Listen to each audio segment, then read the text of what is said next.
to memory in its widest sense. This perfuming or leaving impressions is sometimes known as sowing seeds. It is a technical term with the Yogacara philosophers, though the Lankavatara does not make many references to it. The theory of mind only. When the Sutra says that all things are nothing but mind, what is meant by it? Does citta refer to the Alaya, or to the whole system of the Vijnanas, or to the interaction of the Alaya and the Manas? When it is said that citta is under the bondage of Vishaya, citarh Vishaya sarhbandham, as on page 130, or that bondage is mind-made, bandhanam citta-sambhavam, on the same page, what is meant by the citta? What does the phrase, svacittad risya matra, or citta-vikal palaksha, which occurs so frequently throughout the Lankavatara, really refer to? When mention is made of puriying the outflows of the visible world from one's own mind, what is this mind?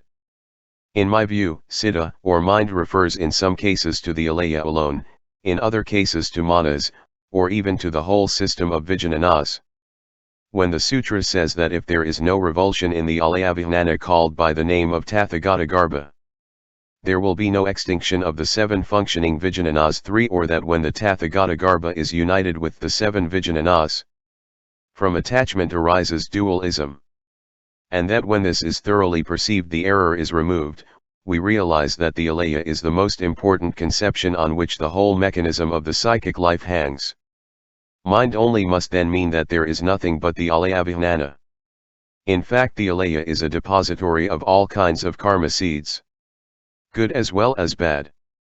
And so long as it is not stirred up by Vishaya, the principle of individuation, it will remain tranquil, retaining its original purity or neutrality, inefficiency, aloofness, and the primary quality of not being contaminated by defilements. However, the Alaya is always found in company with the 7th Vijnana or Manas, and when it is found working, all the other Vijnanas are in action. This being the case, the mind only may also involve the whole mental apparatus, especially with the Alaya strongly in alliance with Manas. It may be more appropriate to consider citta designating the whole system of Vijnanas as a unit, instead of looking at each Vijnana as an independent yet interrelating element. The whole mind is then conceived as operating or functioning in 8 different modes, while each mode also shares in the general activity of the mind either as citta or Vijnana. Unless citta is especially referred to as distinguished from Manas and the Vijnanas, we can safely state that citta, when mentioned independently in such phrases as citta-matram, svacittadriyam, or citta-matra vinirmuktarhnopalabityate, means the whole system of conscious life, which is generally designated as mind by Western philosophers. For instance, we have in the Teitaro version the following verse corresponding to the Gatha in the Sanskrit text, p. 70. The body, property, and abode. These are no other than the shadow of the mind. The ignorant, unable to understand it, are engaged in theory-making and in controversy. But what they establish is merely mind-made. And outside mind nothing is obtainable. In this quotation citta no doubt stands for the totality of the Vijnana system. Indeed, when the Alaya is separated from its company, it ceases to work, that is, to exist, and we have here nothing left but the name. The doctrine expounded in the Lankavatara and also in the Avatamsaka Sutra is known as the citta-matra and never as the Vijnana matra or Vijnapti matra as in the Yogacara school of Asanga and Vasubandhu. Throughout the Lankavatara no mention is made of Vijnana matra, but either Vijnapti matra, or Prajanapti matra, and they are used synonymously. The instances are Prajanapti matra tribhavam, Vijnapti matra vyavasthanam, Lokar Vijnapti matram, Vijnaptanamamadrayam, Prajanapti matrakam, Prajanapti matra katham, Ajanaptanamamatriyam. Of these phrases quoted from the sutra, and are the more important, appears in the Sagathakam, which evidently being a later edition I have not made much use of in the preparation of this book. Prajanapti, or Vijnapti, is not here understood in the sense of nor of as is rendered by the later translators, but it means construction, or elaboration, or provisionary name. Where the triple world is said to be nothing but Vijnapti or Prajanapti, it means that the world is mere subjective construction, having no reality or self-substance. The doctrine of citta-matra, as advocated in the Lankavatara, however, differs from this in that it does not deny the existence of mind itself, from which the objective world pairs with all its forms of particularization. The fault lies in our not recognizing this truth and consequently in adhering to a world of particulars as final reality. Instead of turning back into our own inner world where we can perceive the Tathagatagarbha in its unity and immaculacy. The Tathagatagarbha itself is free from the wrong judgments and discrimination which end in stirring up all kinds of defilements, passions, and outflowings. More will be said about the difference between the Lankavatara's position and that of the Yogacara as regards the doctrine of citta-matra when the subject is treated later on more specifically. As far as the idealistic way of looking at the world is concerned, both systems have something in common. Especially the Lankavatara may be interpreted more or less consistently by means of the Yogacara psychology, and indeed this has been frequently attempted by scholars. But as is the case with the Svacittad's awakening of faith, the Lankavatara differs from the Yogacara in one important point, i.e. that while the latter maintains that the Alaya is absolutely pure and has nothing to do with defilements and evil passions, the Lankavatara and Svacittad maintain the view that the Tathagatagarbha or the Alaya is the storage of the impure as well as the pure. That it is both immanent and transcendental, both relative and absolute. The evolution of the Vijnanas system. The whole Vijnanas system is explained in the Lankavatara from various points of view which are very difficult to present adequately in another language in which there is no tradition of thought corresponding to the Indian or Buddhist way of thinking. I hope the following interpretation of mine has not altogether misrepresented the original conceptions of the Lankavatara. The Vijnanas system is describable from 3 points of reference: its evolution, its modes of being, and its function. By evolution is meant the rise, abiding, and disappearance of the Vijnana. Of this there are 2 forms, prabandha, and lakshrupiya. Prabandha, meaning incessant continuation, is concerned with an uninterrupted activity of the Vijnana, while lakshaniya, meaning externa. Mark, refers to its manifested aspect. When the habit energy stored up in the Alaya by the imprints left behind by thinking, feeling, willing, and acting, either good or bad, is destroyed, there will be no visible signs of them left. This is called the destruction or disappearance of the Vijnana as to their lakshaniya. When not only the cause of the subject independence upon which the Vijnanas can function, but that which supports them, or that which provides them with material, is removed, there will be no more continuation of activity in the Vijnanas. This is the case of disappearance both with the prabandha and with the lakshana of the Vijnanas, and the same conditions will also hold good with their rise and continuance. As the Sutra, however, does not give any further explanation concerning the difference between, for instance, the disappearance of the prabandha and that of the lakshana, the above statement is not enough to show why this distinction between the two is necessary, not only logically but psychologically. For the difference specified above does not seem to be sufficiently warranted. All that we can gather from this is that there is vasana amassed in the Alaya, which acts as cause to the other Vijnanas, and that there is another thing which serves as object to the latter. And, finally, that by the interaction that goes on between subject and object all the Vijnanas grow either active or dormant according to the case. The one most important conception in the system of Vijnanas is vasana. What is this?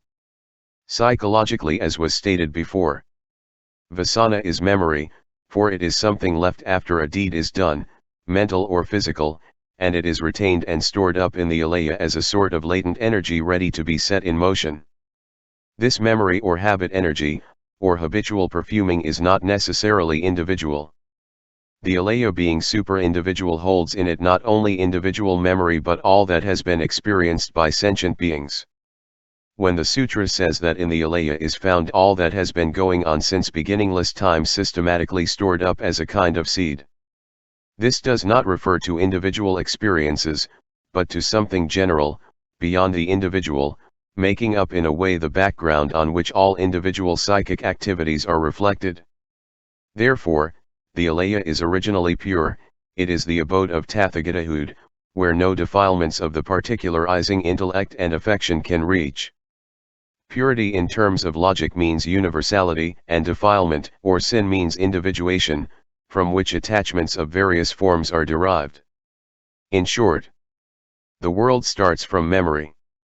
Memory in itself as retained in the Alaya universal is no evil. And when we are removed from the influence of false discrimination, the whole Vijnanas system woven around the Alaya as center experiences a revulsion toward true perception. This is the gist of the teaching of the Lankavatara. This revulsion marks the culmination of the practical psychology of the Lankavatara. For it is through this fact that the realization of pratyatmaryajananagokara is possible, and this realization is the central theme of the discourse. As this event takes place in the Alaya, or what is the same thing, in the Tathagata Garbha, which is the basis of all things, it is known as asraya-paravritti, a revulsion at the basis. Asraya means that on which anything is dependent, and in this case the Alaya is the asraya on which hangs the working of the Vijnanas and consequently the birth of the whole universe. The new orientation takes place when the egocentric and evil-creating discrimination based upon the dualism of subject and object ceases by the realization that there is no externa world besides what is perceived within the self. And this realization is effected by the cultivation of the intellect known as non-discriminative and transcendental. As long as our ordinary understanding, which is dualistically conditioned, prevails, we cannot go beyond the realm controlled by the 7 Vijnanas. And if we cannot go beyond this, we have no chance of penetrating into the reality of things, which means an everlasting transmigration in the world of birth and death. We must look now in the opposite direction, towards the quarter where no vikalpa takes place, and where no evolution of the Vijnanas has set in. An opening must be made to the non-discriminative and transcendental intellect. The opening is called revulsion. The eye that used to open to the externa world thinking it was reality and got egotistically attached to it, now turns within to see what lies here. It is in this inner world that so many things we have been looking after are accessible now.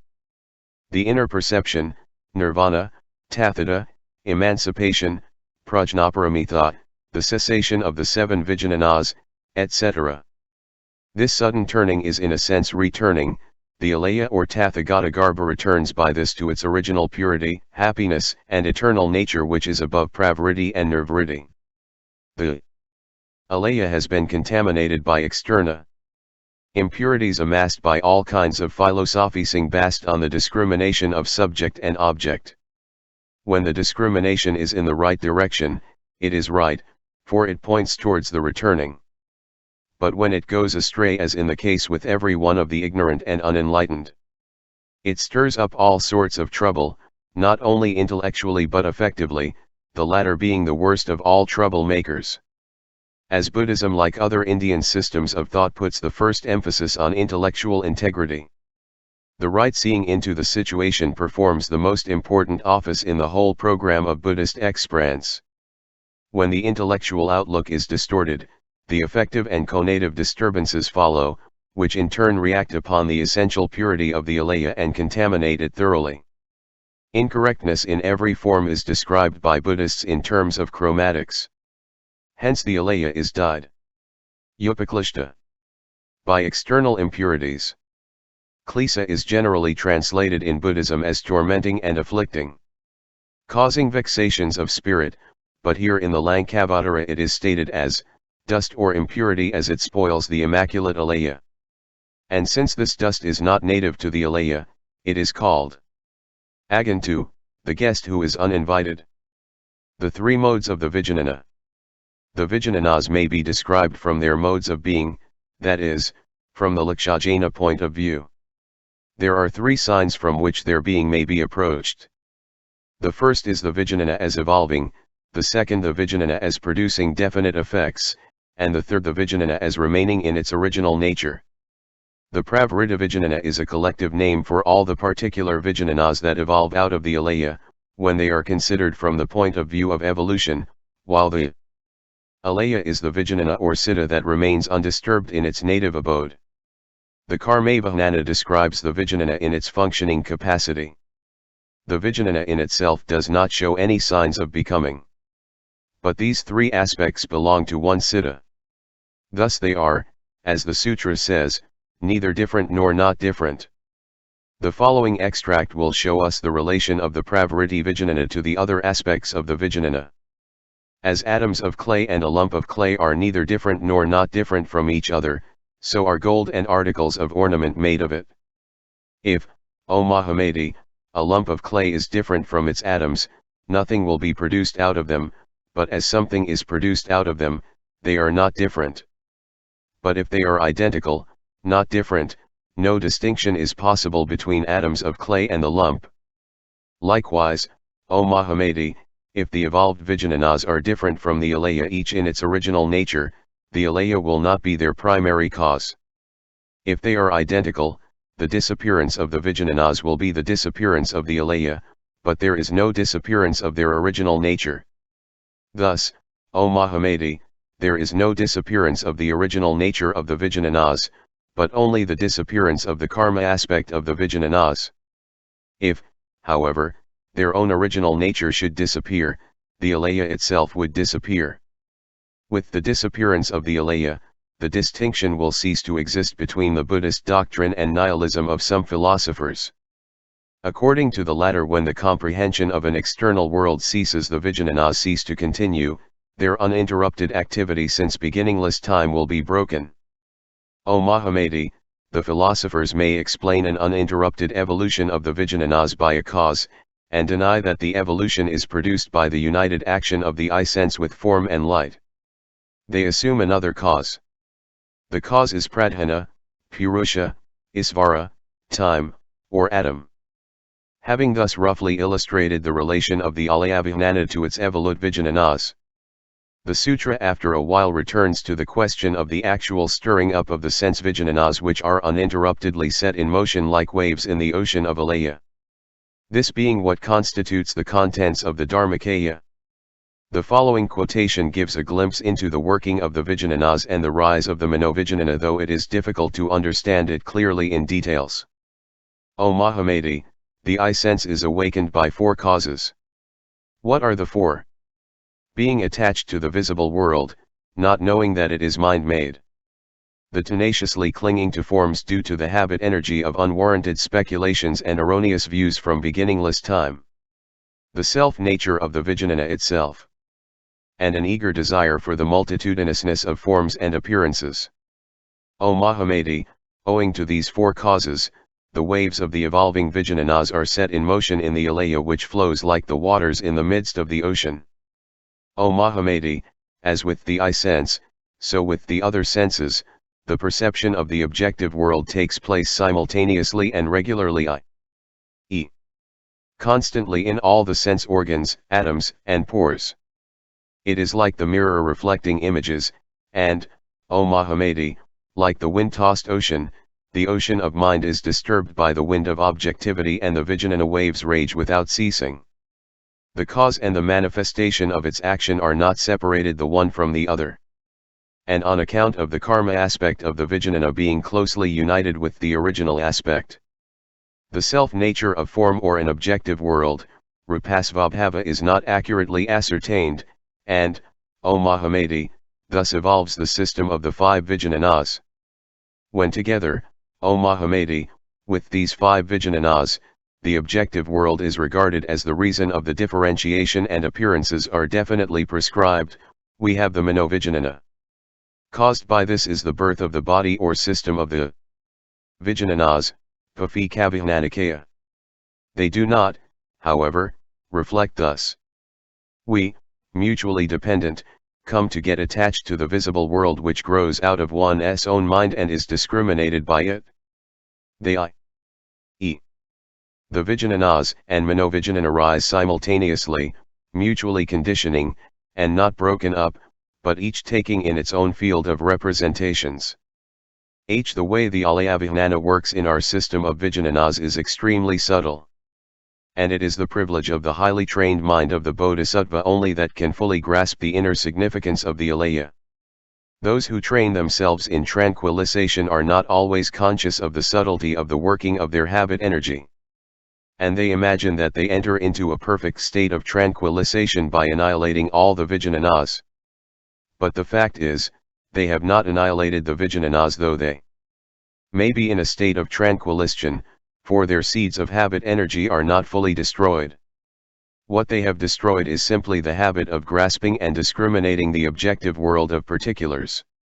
So subtle indeed, O Mahamati, is the working of the Alaya Vijnana that only the Tathagatas and those bodhisattvas who are already advancing through the stages of bodhisattvahood can penetrate into it.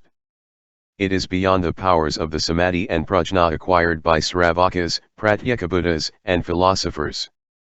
The functions of the 8 Vijnanas.